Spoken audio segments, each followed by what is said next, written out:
दोस्तों ये कहानी एक बूचर की है। बूचर उन लोगों को बोलते हैं जो कि मीट काट कर उसे बेचते हैं, लेकिन इस कहानी में जो बूचर है वो इंसानों का मीट काटता है। जी हाँ दोस्तों, चलिए मूवी की शुरुआत करते हैं।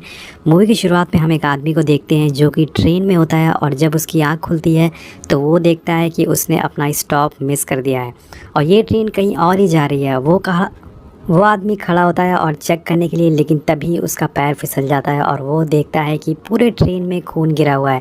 ये देखकर वो काफ़ी ज़्यादा डर जाता है, लेकिन सडनली उसकी नज़र दूसरे केबिन पर पड़ती है और वो देखता है कि एक आदमी जो कि सूट पहना हुआ है वो अपने हैमर से लोगों को मार रहा है और उनकी बॉडी को काट रहा है। सीन शिफ्ट होता है और हम लियोन नाम के एक आदमी को देखते हैं जो कि फ़ोटोग्राफ़र है। लियोन अभी अपनी लाइफ में काफ़ी स्ट्रगल कर रहा है और हम उसकी गर्लफ्रेंड को भी देखते हैं जिसका नाम माया होता है। वो एक वेट्रेस का काम करती है। लियोन और माया एक दूसरे से काफ़ी प्यार करते हैं, लेकिन दोनों के पास कोई सिक्योर जॉब नहीं है। तो अब माया अपने फ्रेंड जार्गिस से बोलकर लियोन के लिए एक आर्ट गैलरी में उसका अपॉइंटमेंट फ़िक्स करवाती है ताकि वो अपनी फ़ोटोज़ वहाँ पे लगा सके और कुछ पैसे कमा सके। जब नेक्स्ट डे वो आर्ट गैलरी में जार्गिस के साथ पहुँचता है तो हम इस गैलरी की ओनर को देखते हैं जिसको कि लियोन की फ़ोटो कुछ खास पसंद नहीं आती है। वो लियोन की फ़ोटोज़ देखकर बोलती है कि तुम्हें थोड़ी देर और वेट करना चाहिए फ़ोटोज़ खींचने के लिए, उसके बाद एक तुम्हें परफेक्ट फ़ोटो मिल पाती। उसकी फ़ोटो को रिजेक्ट कर देती है और बोलती है कि कुछ और अच्छी फ़ोटोज़ खींच के लाओ, इसके बाद मैं तुम्हें अच्छी जॉब दे सकूँगी। उसके बाद रात में उसको वही ट्रेन के सपने आते हैं जिसमें लोगों के मर्डर हो रहे हैं। उसके बाद वो स्टेशन पर जाता है और कुछ यूनिक फ़ोटो खींचने की कोशिश करता है, लेकिन वहाँ पर कुछ लड़के एक लड़की को छेड़ रहे होते हैं और तभी वो उनकी फ़ोटोज़ निकालना शुरू कर देता है। लेकिन लास्ट में वो उस लड़की को बचा भी लेता है और जिसके लिए वो लड़की उसको किस करती है और वहाँ से ट्रेन लेने के लिए निकलने ही वाली होती है। तभी गेट बंद होने लगता है, लेकिन अचानक से एक आदमी अपने हाथ से ट्रेन का गेट रोक देता है, खोल देता है और उसको अंदर बुला लेता है। दोस्तों, इस आदमी के हाथ में हम एक 8 स्टार वाली अंगूठी देखते हैं और ये सारी चीज़ें लियोन देख रहा होता है। वो एक फ़ोटो भी क्लिक कर लेता है उसके हाथ की और अब वो लड़की आराम से गाने सुनते हुए ट्रेन में बैठ जाती है और आराम से गुनगुनाने लग जाती है। फिर हम देखते हैं कि ट्रेन में एक अलग ही रूट पर चली जाती है। फिर तभी पीछे से सूट पहना हुआ आदमी आता है और उसे जान से मार देता है। अब लियोन सारी फ़ोटोज़ को माया को दिखाता है, जिसे देखकर माया काफ़ी खुश हो जाती है कि उसने काफ़ी यूनिक फ़ोटोज़ लिए हैं। और अब लियोन कैफ़े में जाता है और वहाँ न्यूज़पेपर में उसे वही लड़की की फ़ोटो दिखती है जिसको कि रात में उसने बचाया था। वहाँ पे लिखा हुआ था कि ये लड़की कल रात से मिसिंग है। तो ये देखिए वो समझ जाता है कि कुछ ना कुछ गड़बड़ हुआ है और उसके बाद वो सीधा वहाँ से डिटेक्टिव के पास जाता है और बताता है कि कल रात 3 लड़के उस लड़की को छेड़ रहे थे, तो हो सकता है कि उन्होंने ही उस लड़की को गायब किया हो या फिर उसके साथ कुछ गलत काम किया हो। लेकिन डिटेक्टिव उसकी बात नहीं मानती है। वो वहाँ से उसको जाने के लिए बोलती है और वहाँ से लियोन निकल जाता है और वहाँ से सीधे वो आर्ट गैलरी के ओनर के पास पहुँचता है और उसने जो फ़ोटोज़ खींची थी वो उसको दिखाता है और ये फ़ोटोज़ देखकर वो काफ़ी इम्प्रेस हो जाती है। और आर्ट गैलरी की ओनर उसे बोलती है कि अगर तुमने ऐसी फ़ोटोज़ और ला के दी मुझे तो मैं इन फ़ोटोज़ को अपनी आर्ट गैलरी में लगाऊंगी, जिससे कि तुम्हें काफ़ी अच्छे खासे पैसे तुम कमा सकोगे फ्यूचर में। इस खुशी में दोस्तों लियोन और उसकी जो गर्लफ्रेंड है माया और उसका फ्रेंड जार्गिस तीनों मिलकर सेलिब्रेट करते हैं और सीन फिर से ट्रेन पर शिफ्ट होता है और हम देखते हैं कि 3 लोग ट्रेन में फिर से सवार हो चुके हैं जो कि लास्ट स्टेशन क्रॉस कर चुके हैं, जिसमें कि एक लड़की होती है। वो बोलती है कि उसे बहुत ज़्यादा डर लग रहा है क्योंकि उसने इस ट्रेन की कहानियाँ सुनी हैं, लेकिन उसका हस्बैंड उसको समझाने की कोशिश करता है कि डरने की ऐसी कोई ज़रूरत नहीं है, हम सब भी तुम्हारे साथ हैं यहाँ पर। लेकिन तभी पीछे से किलर एक हथौड़े से उसके एक दोस्त को सर पे मारता है, जिससे कि उसकी आंखें बाहर आ जाती है। उसके बाद उसके हस्बैंड को भी हुक से मारकर वो वहीं बहुत ही बुरी तरह से घायल कर देता है और अब उस लेडी की तरफ बढ़ता है वो हत्यारा, लेकिन उसका हस्बैंड उसे रोकने की कोशिश करता है, लेकिन वो हथौड़े से उसका सर ही फोड़ देता है। जी हाँ दोस्तों, उसके बाद अब बारी थी उस लेडी की। वो उस लेडी को इतनी ज़ोर से हथौड़े से मारता है कि उसकी बॉडी से उसका सर ही अलग हो जाता है और तीनों की वहीं मौत हो जाती है। लियोन उस स्टेशन के बाहर बैठा होता है कि तभी वो उस किलर को देखता है जो कि पूरी तरह से सूट पहन के वहाँ से निकल रहा होता है और वो उसका पीछा करता है। उसकी फ़ोटोज़ कुछ लेने लग जाता है और उसके हाथ की अंगूठी भी वो देख लेता है। उसकी फ़ोटोज़ लेते हुए वो उसका पीछा करता है तो वो किलर भी उसको देख लेता है, लेकिन वो उसको कुछ बोलता नहीं है। वहाँ से वो छोड़कर निकल जाता है होटल में, लेकिन वहाँ पे लियोन उसका होटल का नाम देख लेता है कि यहाँ पे आदमी रहता था। जब लियोन घर आकर देखता है उसे पता चलता है कि ये अंगूठी सेम वही इंसान की अंगूठी है जिसने कि पिछली रात उसने उस आदमी को देखा था, जिसने उस लड़की का दरवाज़ा खोला था। उसको उस आदमी पर शक हो जाता है दोस्तों कि शायद इसी ने उस लेडी का मर्डर किया है। लियोन अपनी फ़ोटोज़ खींचने की जॉब छोड़कर एक डिटेक्टिव जैसी जॉब करने लग जाता है और वो देखता है कि वो किलर एक मीट फैक्ट्री में काम करता है और रोज़ रात को सबसे लास्ट वाली ट्रेन पकड़ता है। और जब लियोन उस ट्रेन में एंटर होने वाला होता है कि एक पुलिस वाला उसको रोक लेता है और कैमरे से फ़ोटोज़ खींचने के लिए मना करता है, और लेकिन वहाँ पे वो ट्रेन मिस कर देता है, वो ट्रेन वहाँ से निकल जाती है। अब हम देखते हैं कि इस ट्रेन में एक और आदमी चढ़ता है और फिर से वो किलर उस पर हमला करता है हथौड़े से, लेकिन तभी किलर को काफ़ी पेन होने लगता है, उसके मुँह से ब्लड की उल्टियाँ होने लग जाती हैं और इसी का फ़ायदा उठाकर वो आदमी अपनी जेब से एक चाकू निकालता है और किलर पर हमला कर देता है।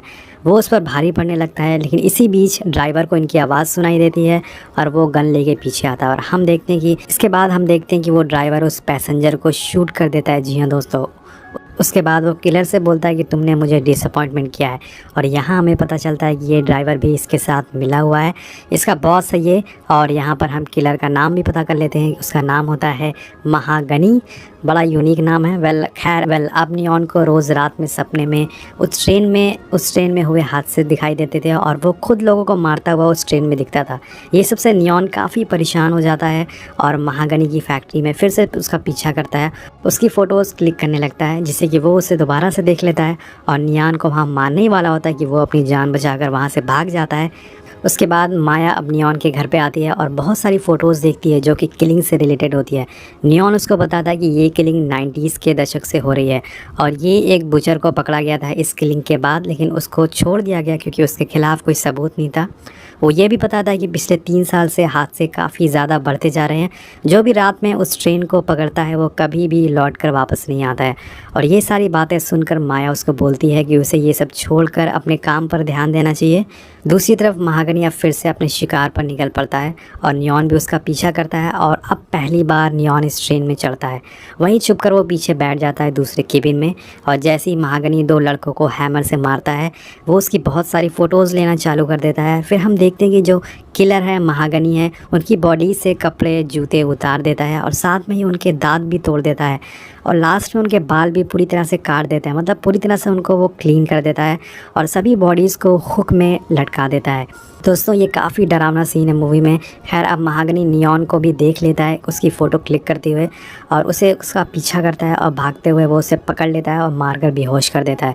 जब नियॉन की आँख खुलती है तो वो देखता है कि वो भी हुक से लटका हुआ है और तभी दोस्तों यहाँ पे कुछ क्रिएचर आते हैं जो कि उसकी पीठ पर एक टैटू बना के चले जाते हैं। ये एक तरह का साइन होता है और जब दोबारा से नियॉन की आँख खुलती है तो वो अपने आप को फैक्ट्री में पाता है क्योंकि उसकी जान अब बच चुकी है।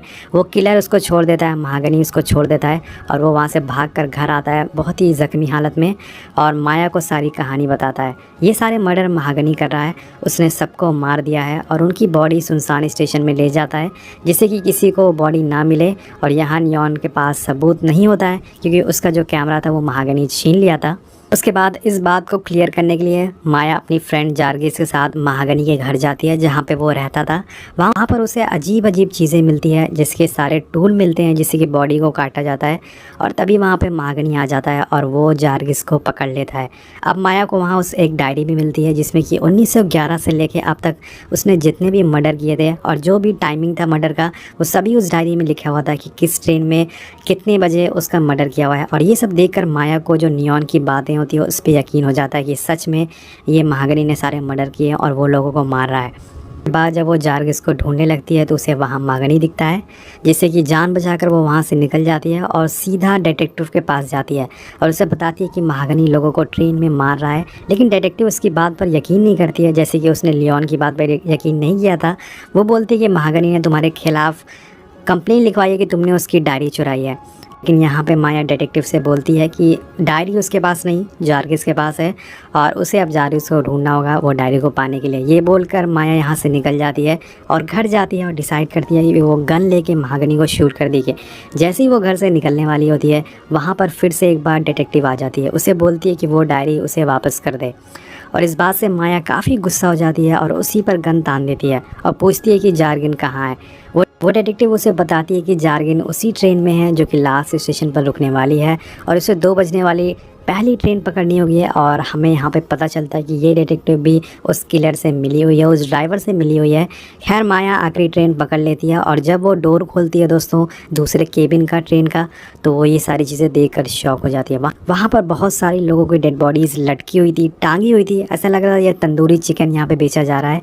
और इसी बॉडीज़ में जारगिस भी ज़िंदा उसको मिल जाता है और वो हुक से सभी लोगों को टांगा हुआ था। वो उसका हुक निकालने लग जाती है, लेकिन तभी जारगिस और बॉडी को काट रहा होता है। और अब बारी दोस्तों माया की थी। वो माया को मारने के लिए वहाँ से बढ़ता है, लेकिन तभी ट्रेन के बाहर लियोन उसको देख लेता है माया में और दौड़ते हुए उस ट्रेन को, चलती हुई ट्रेन में कूद कर उसको पकड़ लेता है। उसके बाद किसी तरह माया वहाँ से छुप जाती है और लियोन और महाबनी के दोनों के बीच में काफ़ी तगड़ी वाली फ़ाइट होती है, जिसमें कि एक चाकू से जारगिस को चोट लग जाती है। जारगिस कट जाता है उसका पेट और उसकी वहीं मौत हो जाती है। अब फाइनली दोस्तों लियोन उस किलर को हरा देता है और ट्रेन से बाहर फेंक देता है। ये सोचता है कि इसकी जान बच गई है, लेकिन तभी ट्रेन एक सुनसान स्टेशन पर रुकती है और ड्राइवर उसके पास आता है और बोलता है कि मीट से दूर रहना, यहाँ पर जो सारी डेड बॉडीज़ हैं उनसे दूर रहना। यहाँ पे दोस्तों एक क्लाइमेक्स रिवील होता है इस मूवी का। इस मूवी की सारी जो सच्चाई है वो रिवील होती है। हम वहाँ पर बहुत सारे रेप्टाइल क्रिएचर देखते हैं जो कि सारी डेड बॉडीज़ को खा रहे थे दोस्तों। इन लोगों को इसलिए मारा जा रहा था ताकि वो इन लोगों का खाना बन सके। और ये दोनों इस जानने के बाद ये ट्रेन से उतर जाते हैं और तभी वहाँ पे महागनी दोबारा से आ जाता है। वह अभी भी ज़िंदा था, मरा नहीं था, और वो लियोन पर हमला कर देता है। दोनों के बीच काफ़ी भयंकर वाली फ़ाइट होती है और लास्ट में लियोन उसके गले में हड्डी घुसा देता है और फाइनली महागनी की मौत हो जाती है। और तभी वहाँ पर ड्राइवर आता है। वो बताता है कि ये क्रिएचर इंसानों के पैदा होने से पहले से यहाँ पर रह रहे हैं और उसे ये भी बताता है कि महागनी का यही काम होता था कि लोगों को मारे और इन क्रिएचर को उसका खाना खिलाए। ऐसा वो इसलिए करता था क्योंकि ये क्रिएचर दिन में किसी पर हमला ना करें। ये क्रिएचर काफ़ी ज़्यादा ख़तरनाक थे, अगर इनको छोड़ दिया जाए तो ये दिन में काफ़ी लोगों को मार के खा सकेंगे। इसीलिए वो लोगों को मारता था और इनका खाना बनाता था ताकि पूरी दुनिया में एक संतुलन बना रहे, कुछ लोगों को सेक्रीफाइस करके बाकी लोगों की जान बचाई जा सके। ऐसा इसलिए वो करता था। उसने नियॉन की बॉडी पर टैटू बनाकर नियॉन को आगे का काम के लिए चुना था दोस्तों, क्योंकि हमने जो टैटू देखा था नियॉन की बॉडी पे वो एक्चुअल में उसको अब लियोन का काम करना था। इन सारी बातों सुनकर लियोन काफ़ी गुस्सा हो जाता है, उस पर हमला कर देता है, लेकिन वो ड्राइवर उसको गला पकड़कर काफ़ी ऊपर उठा देता है। और ये देखकर हम समझ जाते हैं कि ये ड्राइवर काफ़ी ज़्यादा ताकतवर है। हो सकता है कि ये भी उन क्रिएचर में से एक क्रिएचर हो जो कि काफ़ी अपग्रेड हो गया हो। उसके बाद वो लियोन की ज़बान भी बाहर खींच कर निकाल लेता है ताकि लियोन कुछ बोल ना सके। वो माया के पास जाता है और वहीं माया ज़ख्मी पड़ी होती है। एक चाकू से उसके सीने में चीर देता है और वहाँ से उसका दिल निकाल लेता है, जो कि अभी भी धड़क रहा था। वो दिल निकाल कर नियॉन के सामने दिखाता है और बोलता है कि हमारे लिए काम करो, बिना सवाल जवाब किए हुआ। और सामने अपनी गर्लफ्रेंड को ज़िंदा मरते हुए देखकर वो पूरी तरह से सदमे में चला जाता है। और अब हम डिटेक्टिव को देखते हैं दोबारा से, जो कि टीवी पर माया की मिसिंग रिपोर्ट देख रही थी। और उसके बाद वो महागनी का जो सारा सामान होती है वो एक नए बूचर को दे दिया, नए किलर को दे दिया है और ये सारे लोगों को मारेगा। और अब से ये सारे लोगों को मारेगा और उन जानवरों का खाना फिर से बनाएगा। वेल हम इस किलर का फेस देखते हैं। ये कोई और नहीं होता दोस्तों बल्कि लियोन था, जिसमें किलर बनने का फ़ैसला कर लिया था और यहीं पे मूवी ख़त्म हो जाती है। वेल मूवी दोस्तों काफ़ी ज़्यादा इंटरेस्टिंग थी, काफ़ी एक मतलब अलग यूनिक कॉन्सेप्ट पे बेस्ड थी मूवी। पहले हमें लगता था कि ये एक साइको किलर की मूवी है, लेकिन बाद में हमें कुछ इसकी और सच्चाई पता चलती है। आपको मूवी कैसी लगी नीचे कॉमेंट करके ज़रूर बताइएगा। मिलते